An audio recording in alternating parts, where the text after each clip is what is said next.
I told you that you could be your defender without even having to put the basketball on the floor first.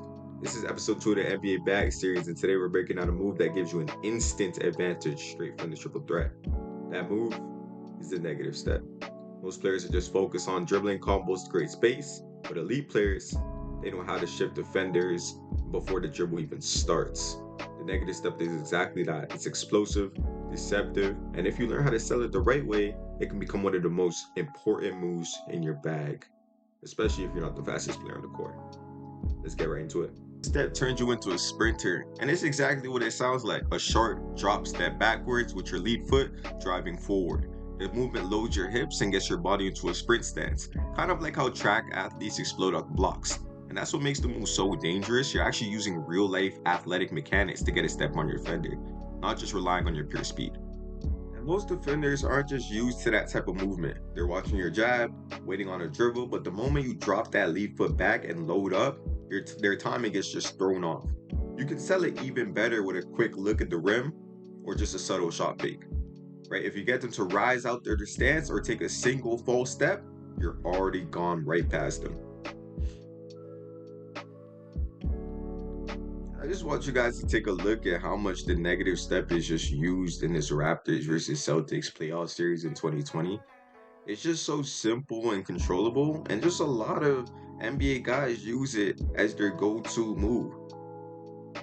And that's where I'll say the mental side of the game kicks in. It's just not how fast you move the negative step, but how believable you make it look before you move, right? So it works best when you're in control, and that starts in the triple threat position. Ball tucked, feet set, eyes scanning the floor. And before using the move, I'd say tap your jab for a couple times. Just see how your defender's reacting to it, right? Just to test the defender's reactions. Are they jumping? Are they shifting their feet? Are they locking onto your eyes? Are they just watching the ball? Once you read them, then go. The move works best when it's just timed right, not rushed. You could also combine the negative step with other forward moves to make it even deadlier.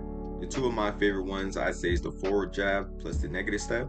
You just jab hard to freeze your defender, then drop back and explode in the opposite direction.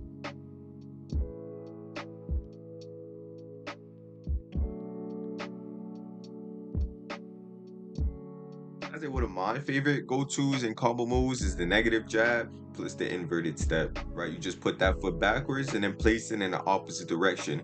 Sometimes it works best when you slow down that invert jab, see and wait for the defender's reaction, and then go off of it, right? The awkward timing and awkward foot placement always has your defender thinking, is he really going to attack from this position? And it works almost every time. The off arm is just as important as the negative step, right? It's your first line of defense. I would say use it to shield the ball, push the defender slightly in the opposite direction, or just to create space from people reaching in for the ball. You don't need to really push off and extend, just keep it strong and controlled. Think of it like a little buffer zone. Especially when you're attacking out this negative step, that off arm helps you hold your line of defense and stay balanced throughout contact. Now, once you start beating your defender with the negative step, they're just going to adjust. They'll start jumping early, trying to cut off your drive, or just overreaching. And that's where your counters come in.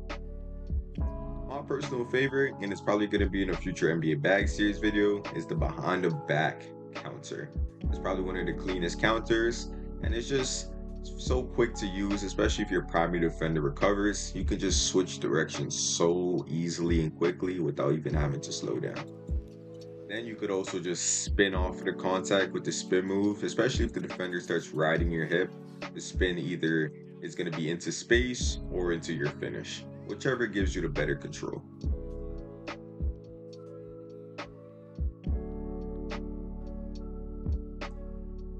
And then finally, if they're pressing up or leaning too hard, don't be afraid to just step back, create space, and then punish them for overcommitting with a jump shot. Examples of this move used at the pro level is Devin Booker. Bro, he's just a master operating out that triple threat and rhythm catches. And the negative step is just a big part of what makes him so effective, especially in the mid-range. Book usually catches the ball in space, either off a flare, a pin down, or just a guard-to-guard swing. And immediately he reads his defender. From there he gets into a triple threat, stays low, and uses subtle negative steps to create separation without even having to put the ball down. It's quick, it's controlled, and it's enough to get the defender shifting or leaning. And what separates him is just his ability to flow straight into a pull up, especially around the elbows or extended wing. A small negative step, maybe a slight shot fake or jab, and boom, he's rising up into a smooth jumper. Learn from Devin Booker, man. He's a master at this. As good as this move is, there is a few things that can go wrong, especially if your footwork isn't tight.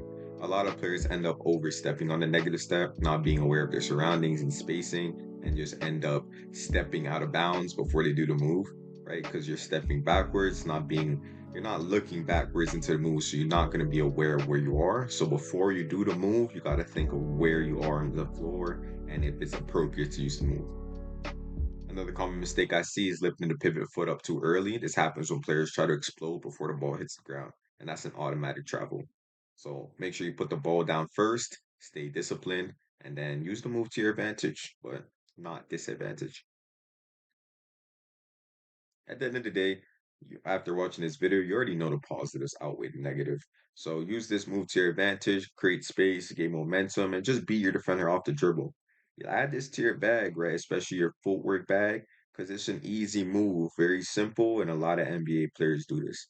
Anyways, I hope you guys enjoyed the video. Make sure you leave a like, subscribe to stay on the algorithm, and tune into new episodes of the NBA Bag series coming soon, Tuesdays and Fridays. I'll see you guys on the next one.